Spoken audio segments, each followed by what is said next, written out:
Okay, hey. So I want to read you a story today. And so sit back, listen up, and enjoy. This is an old book, and it's an old story. Let's see if I can get that sitting there just right. It's called The Story About Ping. Ping is the name of a little duck.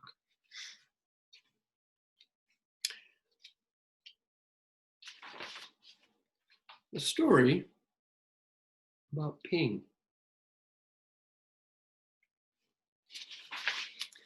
Now, once upon a time, there was a beautiful young duck named Ping. And Ping lived with his mother and his father and his two sisters and his three brothers and 11 aunts and 7 uncles and 42 cousins.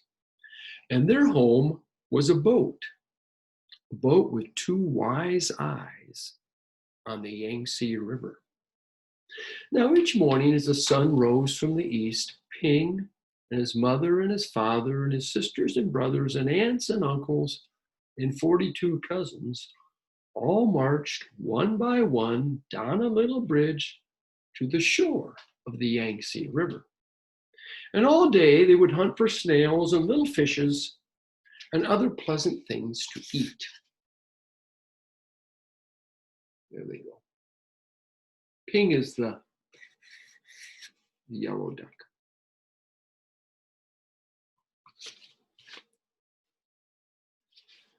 But in the evening, as the sun set in the west, Lale, Lale, Lale, would call the master of the boat.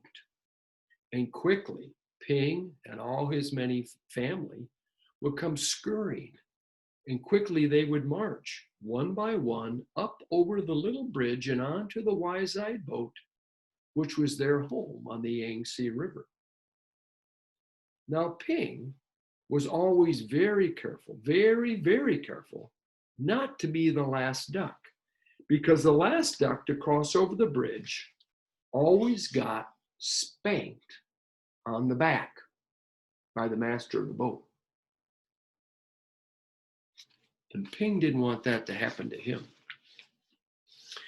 But one afternoon, as the shadows grew long, Ping did not hear the call of Lale, Lale, Lale, because at that moment, Ping was wrong side up trying to catch a little fish.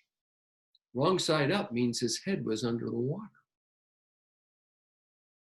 So by the time that Ping was right side up, his mother and his father and his aunts and uncles were already marching one by one up over that bridge to get on the boat. And by the time Ping got near the shore, his uncles and his cousins were marching over. And by the time Ping reached the shore, the last of his 42 cousins had already crossed over the bridge. So Ping knew that he would be the very last duck, if he crossed the bridge. And Ping didn't want to get spanked.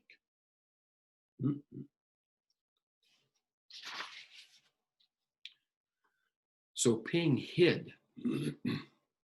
He didn't get on the boat that day.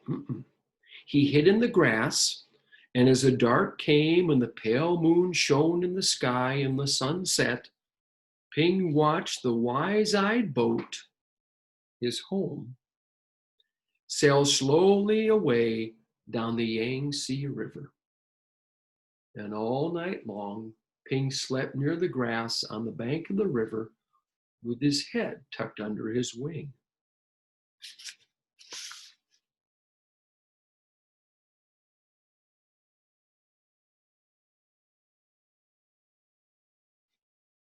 And in the morning, when the sun came up in the east,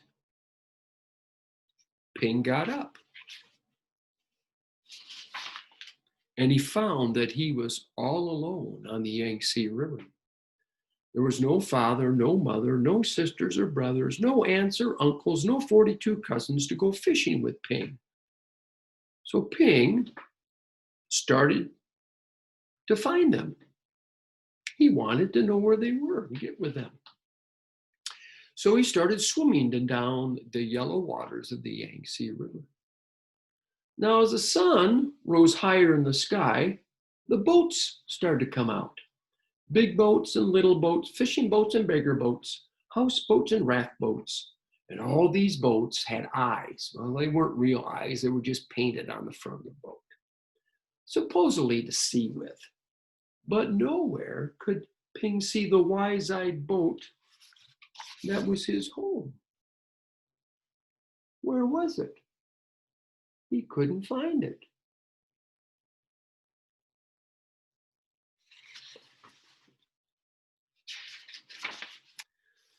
Then Ping came to a boat full of some strange, dark, big fishing birds. Ping saw them diving for fish for their master. As each bird brought a fish out of the water back up to the boat to give to their master, the master would give a little piece of fish for its pay. Closer and closer swooped the fishing birds near Ping. See, there we go. There he is watching that boat, and there's the fishing birds. Now Ping, as he was closer to these fishing birds, now he could see that around each of the birds' necks was a shiny metal ring. Rings made of metal that were so tight that the birds would never be able to swallow the big fish they were catching. So they would bring it back to the master. And the only way they would get any fish was when he gave them a little tiny piece of fish. Ping didn't like that. He didn't really want any part of that. Let's see, which way do I go here? I guess I go like that. Yeah. Sorry.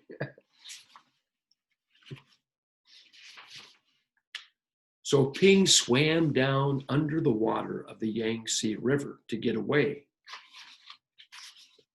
Let's see, there he is, getting away. He's under the water. And when he came up, well, I'll show you that picture. When he came up, he found some little pieces of rice cake. Now, Ping likes rice cake, and he was hungry.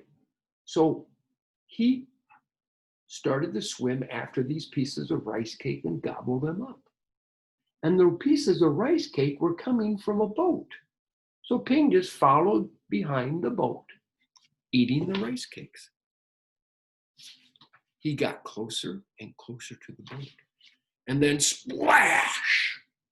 There into the water jumped a boy, a little boy with a barrel on his back. Now, a barrel is like, it's a big drum. It's a big container made out of wood, and it floats. And these barrels were tied to the back of these kids on the boat. So if they fell off the boat into the water, and they had a rope on the barrel, if they fell off the boat into the water and were wearing the barrel, well, they could be pulled back to the boat and hauled back in, so they wouldn't be left behind. A little boy had fallen in, and in the boy's hand was a rice cake. "Ooh!" cried the little boy. Because just as he was in the water with his rice cake, up came Ping to get a bite of it. Remember, Ping's hungry. Quickly, the boy grabbed Ping and held him tight. Cried Ping. "Oh, whoa!" yelled the little boy. Well, Ping and the boy made such a splashing and such a noise that the boy's father came running, and the boy's mother came running, and the boy's sister and brother came running, and they all looked over the edge of the boat at Ping and the boy, splashing in the water of the Yangtze River. There's the little boy with the barrel tied on his back, and the barrel is tied by a rope to the boat. And there's the boy's mom and dad and brother and sister on the boat.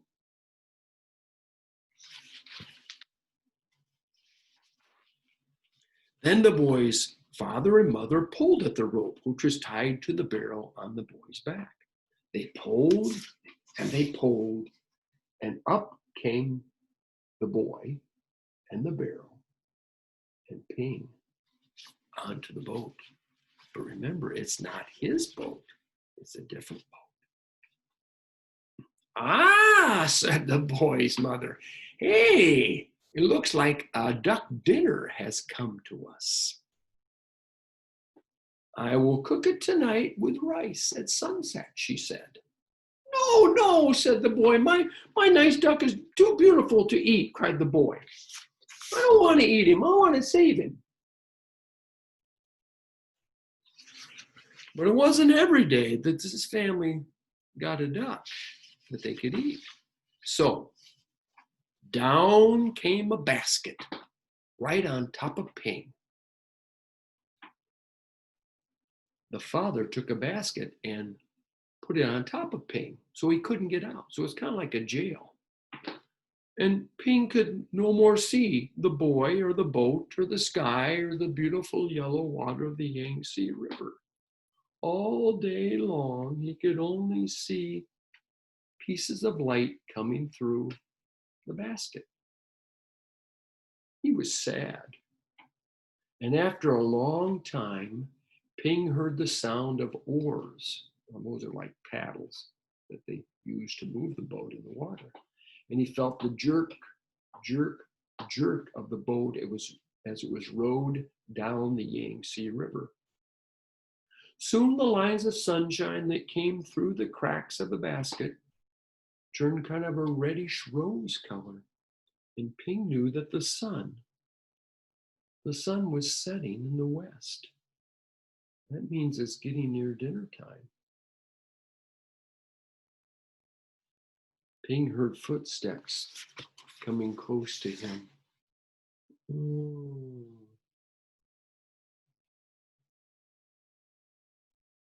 What's going to happen now?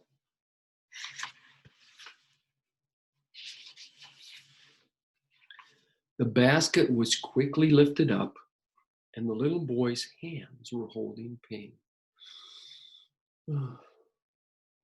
But quickly and quietly, the boy leaned over the side of the boat and dropped Ping down into the water. Ping was back in the water, the beautiful yellow water of the Yangtze River.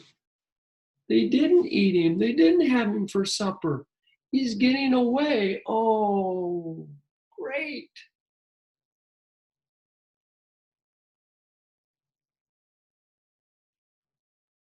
And just then, Ping hears something. Lale, lale, lale. And there was his boat.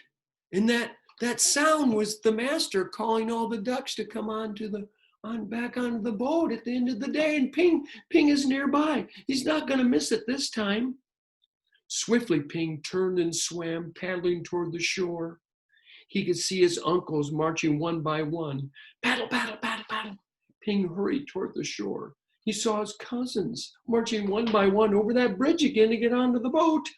As Ping reached the shore, the last of his 42 cousins marched over the bridge, and Ping knew that he was late again, just like yesterday, and he would be the last duck to get onto the boat. But Ping wanted to get on. He didn't want to miss it. So he marched up over the bridge, and spank came the spank on Ping's back, which, wasn't all that bad. Now that it happened to him, it wasn't all that bad.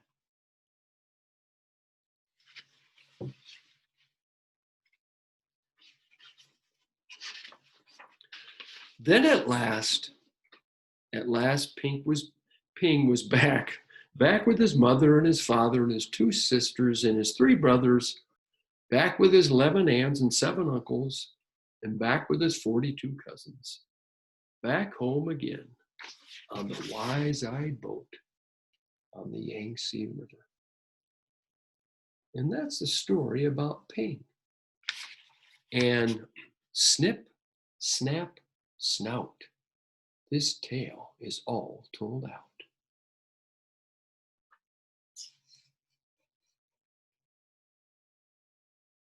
Hope you enjoyed that. I sure did.